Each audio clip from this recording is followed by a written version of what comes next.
agradecer a casa pelo convite, me forçando a estudar um pouquinho mais, pesquisar um pouquinho mais e aprender para poder estar aqui dividindo com vocês sobre a reencarnação. Então, todos nós que aqui estamos hoje, sem exceção nenhuma, tivemos uma programação reencarnatória.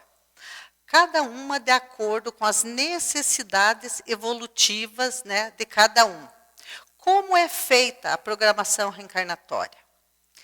Quem faz? Tudo que nos acontece é programado? Por que esquecemos o passado? Então, isso a gente vai ver durante a explanação da nossa exposição. Quando nós estamos no mundo espiritual, a nossa visão se amplia. E a gente vê as coisas de uma maneira diferente. Nós compreendemos o verdadeiro sentido da vida. E diante da imortalidade, começamos a nos questionar. O que eu fiz da minha vida? O que eu fiz com o meu corpo? Com as oportunidades que me surgiram? O que eu fiz com elas? Como que eu me relacionei com todas as pessoas que passaram no meu caminho? Aí nós começamos a fazer um grande esforço de mudança, porque nós compreendemos que é impossível ser feliz longe do amor, longe das leis divinas. E entendendo tudo isso, nós queremos reencarnar para provar para nós mesmos que nós vencemos as nossas dificuldades. A grande pergunta é, nós realmente mudamos? Porque no mundo espiritual é fácil dizer que mudamos. Estamos diante da imortalidade, não tenho luz, água para pagar, não tenho filho para levar para a escola, não tenho a matéria pesada como obstáculo. Eu posso até dizer, fulano lá me fez muito mal, me traiu, me pisou, fez tudo de mal para mim. Mas agora eu compreendi que não posso odiá-lo. Então eu perdoei. Será mesmo? Como provar que eu mudei? É através da reencarnação que eu provo se realmente houve a mudança. E qual é o instrumento da lei divina que nos garante e comprova que realmente fizemos a mudança durante a encarnação? É o esquecimento do passado. Porque é um dos fenômenos mais bonitos que o processo reencarnatório dá a cada um de nós, nos mostrando a bondade infinita de Deus, nos mostrando a misericórdia divina. Leon Denis, um dos principais continuadores do Espiritismo, após o desencarne de Allan Kardec, por isso é tido como apóstolo do Espiritismo, ele nos diz, o esquecimento do passado é a condição indispensável de toda a prova e de todo o progresso. Porque sem o esquecimento, nós não faríamos progresso, pois faríamos as coisas não porque nós aprendemos, apenas porque nós lembramos do erro. E Leon Denis nos diz o seguinte, uma coisa muito importante. O nosso passado guarda as suas manchas e nódoas, percorrendo a série dos tempos, atravessando as idades de brutalidade. Devemos ter acumulado bastante faltas, bastante iniquidades. Libertos apenas ontem da barbárie, o peso dessas recordações seria um tormento para nós. A vida terrestre é, algumas vezes, difícil de suportar. Ainda mais o seria se ao cortejo dos nossos males atuais acrescesse a memória dos sofrimentos ou das vergonhas passadas. Porque muitas vezes nós não damos conta dos nossos problemas de agora. dos nossos conflitos. Imaginemos lembrar de tudo que nós passamos, como o Leon Denis nos falou, das nossas manchas, dos nossos crimes do passado. Porque nós viemos com o objetivo de nos resolver, de nos melhorar e não para nos complicar. Porque a gente fala bastante sobre o esquecimento do passado, porque tem muita gente que não é espírita, não estuda e não se conforma de não lembrar, por que esquecer, né? No capítulo 5 do Evangelho, nos diz que a lembrança do passado traria muito constrangimento para nós, causaria grandes perturbações nas relações. Por quê? Porque nós renascemos geralmente no mesmo meio que já vivemos. Convivemos com as mesmas pessoas que já convivemos. Afetos e desafetos do passado. Que viemos aqui para nos resolver, para quitar erros do passado. Como seria se nós reconhecêssemos no familiar de hoje aquele que nós odiamos no passado, ou que fomos odiados por ele? Poderia vir à tona novamente esse ódio, né? Como embalar aquele filho querido de hoje, se porventura foi aquele mesmo que nós abandonamos no passado? Como educá-lo? Se o esposo ou a esposa de hoje for aquele mesmo do passado, onde a gente traiu, maltratou, como hoje querer fidelidade? Então a gente vai vendo que é a bondade divina, né, sobre o esquecimento do passado. É providencial o esquecimento, que o esquecimento nos oculte mesmo um dos outros, para que possamos exercitar a paciência, a tolerância e o perdão e chegar até o amor. No capítulo 5 do Evangelho diz: se Deus julgou conveniente lançar um véu sobre o passado, é porque isso deve ser útil. Vamos nos ater aqui no termo véu. Por que os espíritos dizem lançar um véu sobre o passado? Como Jorge Larrat, o expositor, ele fala, por que os espíritos não dizem lançar um muro, uma parede sobre o esquecimento? É porque pelo véu a gente entrevê as coisas, apenas ofusca as nossas lembranças e o nosso passado. Porque eu esqueço quem eu fui, mas não o que eu fui. Eu não sei mais hoje o meu nome, mas eu sei se eu fui uma pessoa orgulhosa, se eu fui muito vaidosa, se eu fui uma pessoa boa ou uma pessoa de maus princípios. Então, pode vir uma pergunta. Então, nós podemos saber como foram as nossas encarnações anteriores? Saber não é o caso. O que podemos é avaliar como fomos e o que fizemos, pelas nossas tendências e pela natureza das provações que estamos passando. Se a gente parar, refletir, meditar, a gente vai ter noções como a gente foi no passado. E o Espírito de verdade nos diz: se queres saber como foi o teu passado, olha o teu presente. Tudo que passas hoje é o resultado do que fizeste ontem, né? Então, garanto que muitos de vocês já viram uma pessoa ou passaram por alguém ou conhecem que diz assim: nossa, essa pessoa deve ter sido um rei na encarnação passada, né? Tão orgulhosa que é. Então, a gente sabe, pelas nossas tendências, né, o que a gente fez. Aqui eu peguei essa imagem para a gente mostrar sobre o nosso consciente e o nosso inconsciente.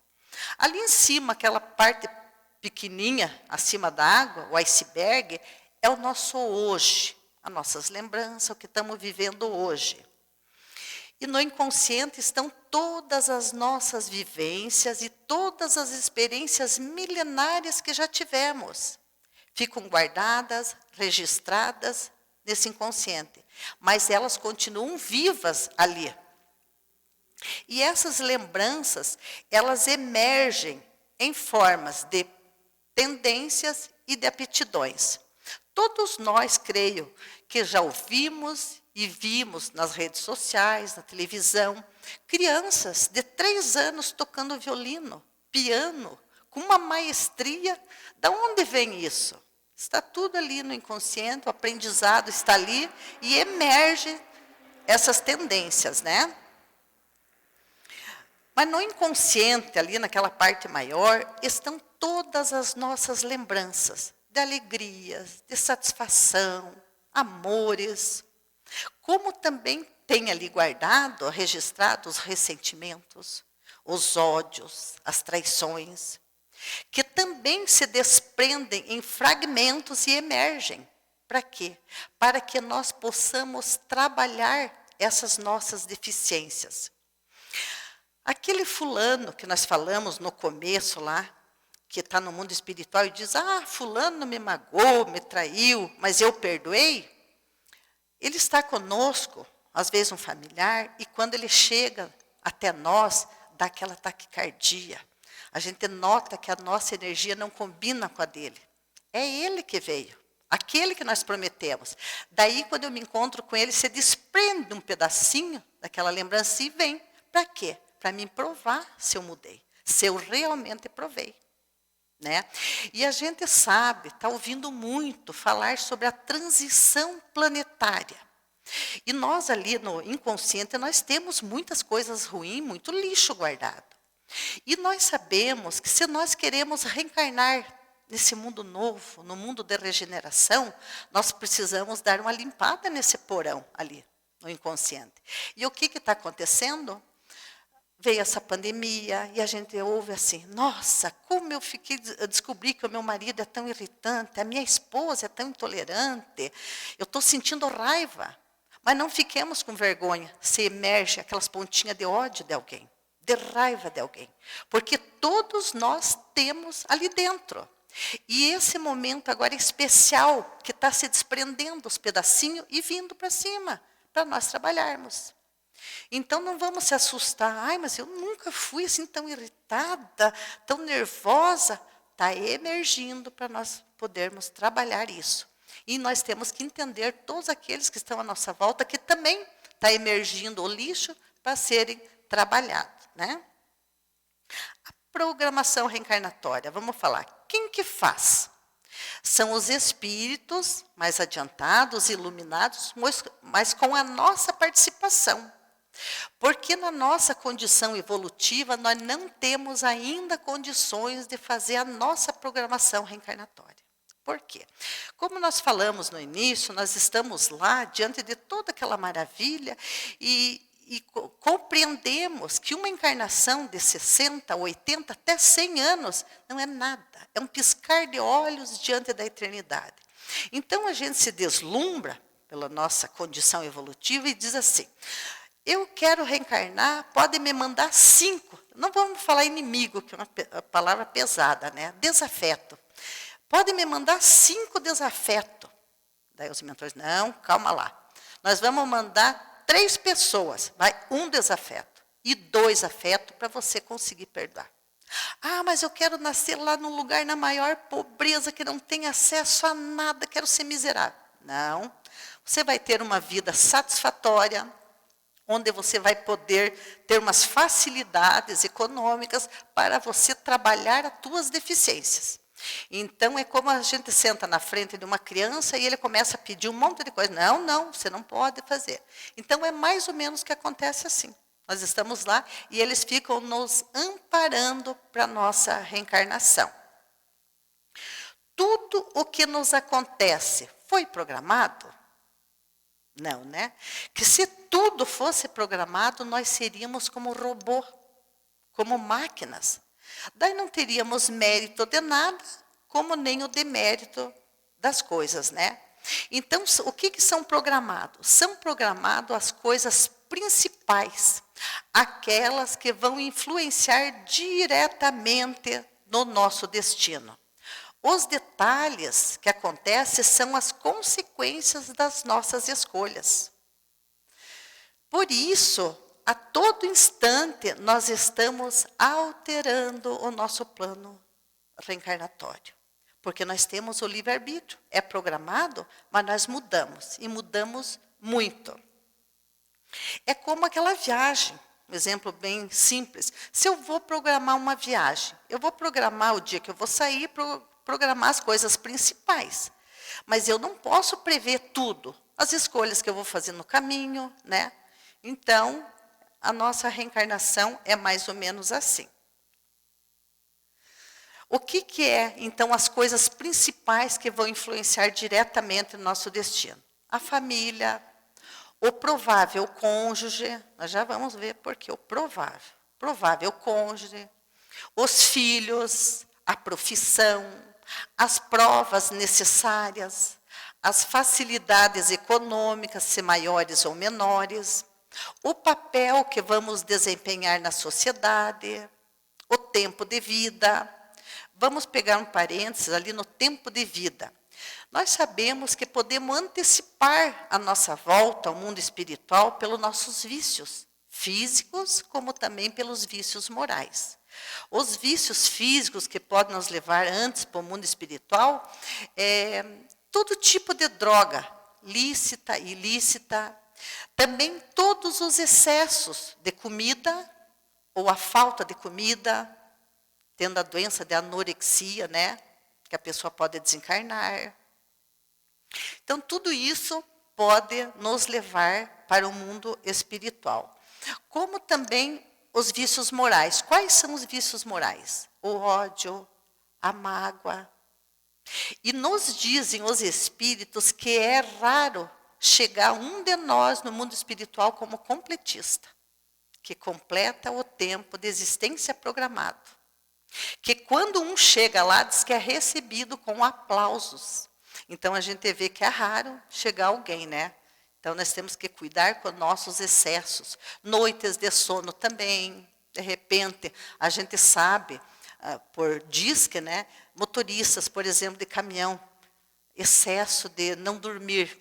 Tomam, como que é, rebite, né? Para ficar à noite sem dormir. Tudo isso pode desencadear uma doença e voltar antes para o plano espiritual. No capítulo 5 do Evangelho, continuando, sobre as causas atuais, diz que a maioria dos sofrimentos terrenos são consequências da nossa conduta e das nossas escolhas. Não tem nada a ver com coisa do passado. E fala sobre as doenças mesmo no Evangelho, que são pelos excessos, né, que resultam do excesso de toda ordem. Também no Evangelho fala da falência financeira, que não tem nada a ver de programação. Às vezes é por não limitar a ambição desregrada.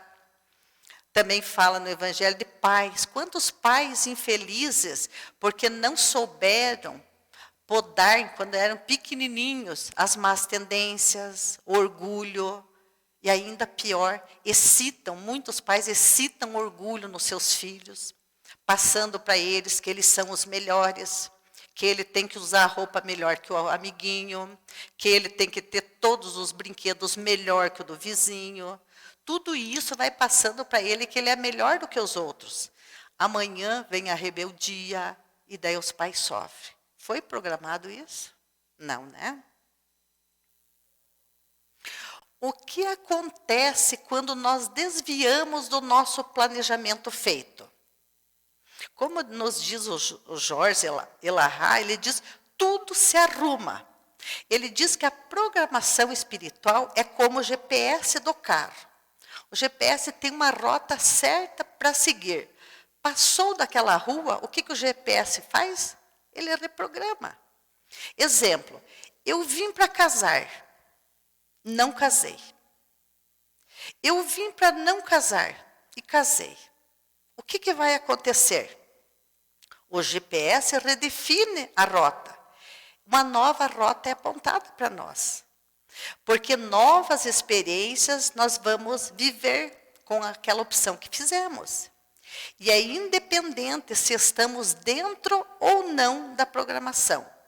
Nós podemos, sim, realizar com sucesso o nosso progresso espiritual se estivermos vivendo conforme as leis divinas. Na questão 335 do Livro dos Espíritos, eles nos dizem que nós podemos escolher o corpo que vamos reencarnar e que as imperfeições que o espírito possa trazer representam as provas que o auxiliarão a progredir se vencer os obstáculos que delas advenham. Se vencer os obstáculos. Ali eu peguei essa imagem para a gente ver o Instituto da Reencarnação, né? E vamos ver no livro Missionários da Luz, que fala sobre o projeto de reencarnação de Silvério, que conta que Silvério estava no mundo espiritual 15 anos trabalhando em auxílio aos necessitados. E foi feito aí o seu planejamento reencarnatório para quitar débitos do passado. Está ali o Silvério recebendo o seu planejamento, e ele disse que estava muito receoso para reencarnar, apesar de estar 15 anos trabalhando lá, ele disse que estava muito receoso de vir e contrair novos débitos por causa do esquecimento do passado. Então, eles reprogramaram, fizeram alguma alteração e ele acatou, ele aceitou que ele viesse com um pequeno defeito físico na perna, que assim ajudaria ele a não cair em tentações e também como antídoto à vaidade. Nesse projeto do corpo físico é levado em conta a necessidade evolutiva de cada um. Poderão, nesse projeto, ser detalhados falhas ou imperfeições, né, no corpo, que poderão acarretar ou não doenças, de acordo com a nossa vivência, de acordo com o nosso comportamento quando reencarnado. Vê que interessante. Isso aqui. Então, nós sabemos que trazemos predisposições para algumas doenças, para algum acontecimento, que podem ou não se desenvolver. Como assim? Nós podemos acionar um dispositivo do câncer pela mágoa, pelo ressentimento, um infarto pelo ódio, mas também nós podemos amenizar e até evitar doenças ou algum acontecimento previsto para nós, né? Com o trabalho no bem. E tem uma história que conta no livro A Vida Escreve, A Vida Escreve, Psicografia de Chico Xavier, que conta a história de Saturnino. Saturnino trabalhava numa tecelagem, era operador de máquinas.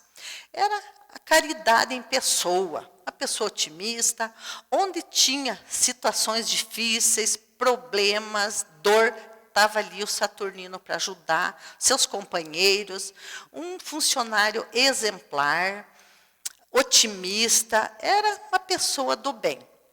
Certo dia, ele também trabalhava, ainda era um bom trabalhador na casa espírita, não vou dizer palestrante, ele trabalhava, no geral, na casa espírita.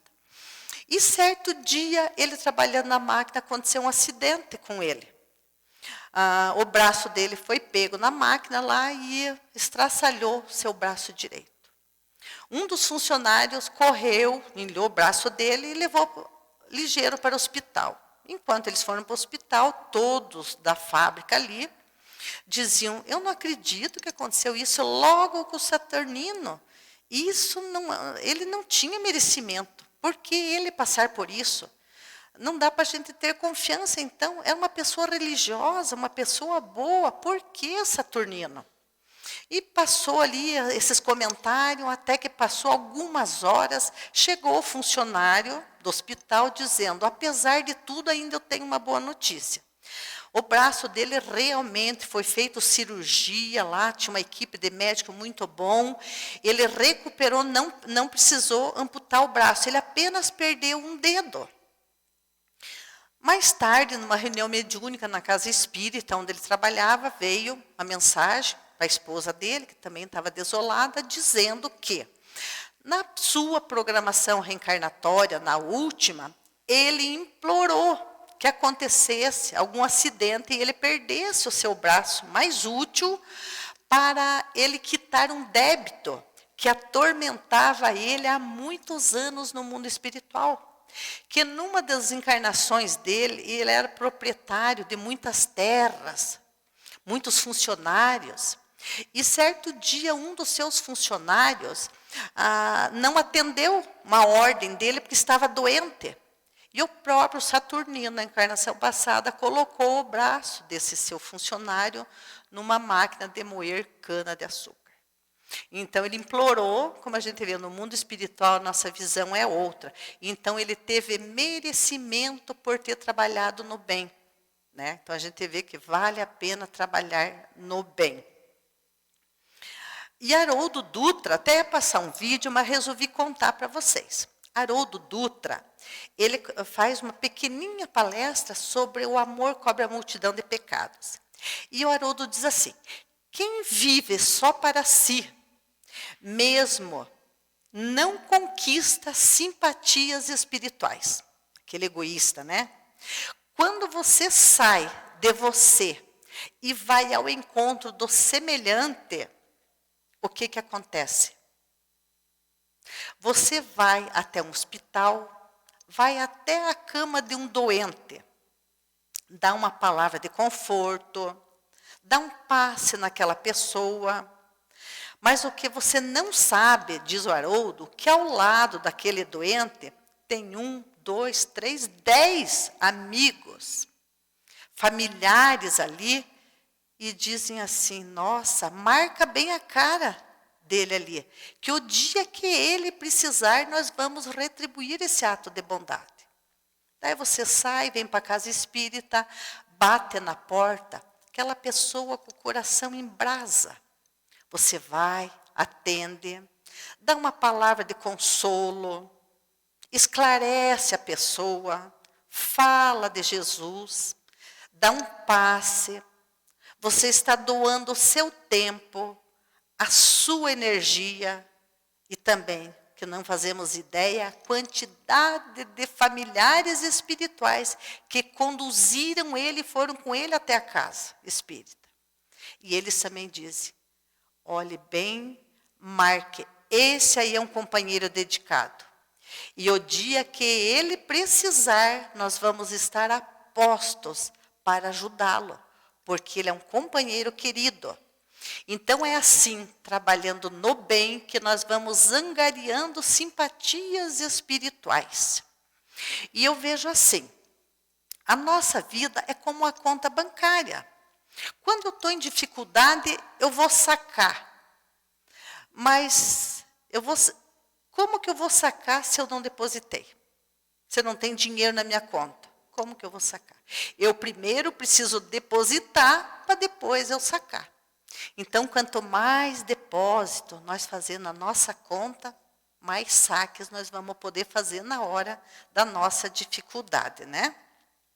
Sobre casamento, eu achei muito importante pegar o Richard Simonetti, até falando com a Lúcia, as obras dele, Não Pise na Bola, a reencarnação, tudo que você precisa saber. Então, achei coisas muito interessantes que fala sobre o casamento.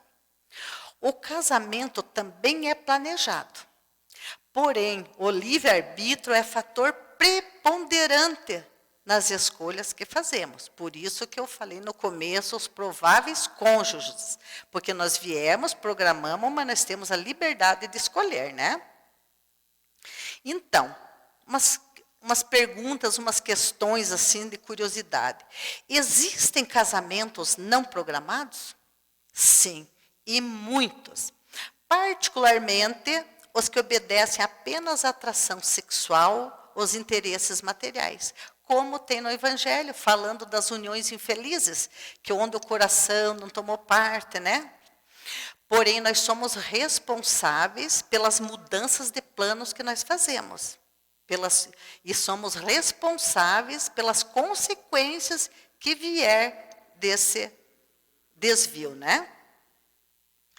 Então, casamentos não programados estão destinados ao fracasso? O que vocês acham? Não, Claro que não. E o Richard Simonetti nos esclarece que só fracassam os casamentos em que os cônjuges não cumprem os deveres de vida em comum. Isso independe do planejamento reencarnatório. E essas perguntinhas, muitos já fizeram para a gente. Mas se eu programei e agora não casei com aquele. O Jorge Lahar nos esclarece, não tem problema, é que nem o GPS, redefine a rota, né? Então, mesmo os casamentos sem ascendentes espirituais podem dar certo? Aquele que não tem afinidade nenhuma. Evidentemente, senão jamais teria êxito um segundo ou até terceiro casamento, né? Porque aqui a gente vê assim, estudando e vendo com o Jorge, com o Richard Simonetti, porque, de repente, a gente casa com uma pessoa que não encontrou, se apaixonou ali, casa, não tinha nada a ver com ele. Mas ali ele pode formar um novo amigo, né? Para ser um companheiro, para outras encarnações também, né? Porque um dia, nós sabemos que todos nós somos uma grande família universal. Então, quanto mais amigos a gente conquistar, melhores, né? Eventual segundo casamento ou subsequentes também obedece a um planejamento? Quando parceiros se separam de forma irreversível, com conflitos, né, insuperáveis, é justo recompor a sua vida afetiva. Se há seriedade na intenção, os mentores espirituais podem ajudá-los nesse propósito, orientando nessa nova união. Porque até no Evangelho fala, né, sobre o divórcio, coisas assim, porque, de repente, quando você vê um casal está ali, diante dos filhos, brigando, se degladiando, se maltratando, já não existe mais o laço que os une. Então, o divórcio só vai, né, oficializar o que, de fato, já está oficializado, né? Então, se ocorre uma sequência de desacertos, haverá sempre novos planejamentos? De repente não dá certo com um, não dá certo com o outro, estou no 5º casamento. Sempre haverá planejamentos? Olha o que eles dizem. Os mentores procuram ajudar-nos, mas não cooperam com desatinos. Sucessão de uniões indica incapacidade de assumir compromissos. Nestes casos, eles se afastam para que aprendamos com os próprios erros. Então, isso fica bem claro. Aqui, o ideal, portanto, seria suportar o cônjuge para merecer o apoio da espiritualidade? Grande equívoco. As pessoas suportam o cônjuge por amor aos filhos ou respeito à religião, esquecendo-se que muitas vezes, a maioria, eles estão juntos para se harmonizarem, para aprenderem a conviver novamente, conviverem fraternalmente. E tem uma história de uma mulher que ela viveu anos com o seu marido, aquele marido que aprontava, ele bebia muito, e após muitos anos ela desencarna. Ela desencarnou e, chegando no mundo espiritual, o mentor veio encontrar e, em uma conversa com ela, diz: oi, querida, como foi a sua encarnação? E ela diz: mas você não via como foi? O meu marido bebia e eu suportava a sua ressaca. Ele saía à noite e eu suportava a sua infidelidade. Eu sabia que ele me traía. Ele brigava comigo e eu suportava o seu mau humor. Suportei por muitos e muito tempo. E o mentor olhou e disse assim: minha querida amiga, Jesus nos ensinou: amai-vos uns aos outros ou suportai-vos uns aos outros? E ela responde: amai-vos uns aos outros. Ele diz: pois é, e você não aprendeu a amar. E você vai precisar de uma nova encarnação com esse teu marido, para agora você aprender a amá-lo. Porque se você já tivesse feito isso, não precisaria agora dessa nova aprovação. Então, a gente vê que E aqui a gente faz um raciocínio, mas como amar? Tem aquela pessoa que o marido é chato, como o dela. Como amar? Então nós devemos entender que esse amor que Jesus falava, para nós sentir não é bem assim, mas então nós temos que, não é suportar, nós temos que entender aquele companheiro. Então é isso que a gente deve fazer, até um dia nós amar, porque isso é fato, que um dia todos nós vamos nos amar como Jesus nos amou. E isso é a recomendação dele, todos vamos seguir isso. Então, eu encerro desejando muita paz a todos.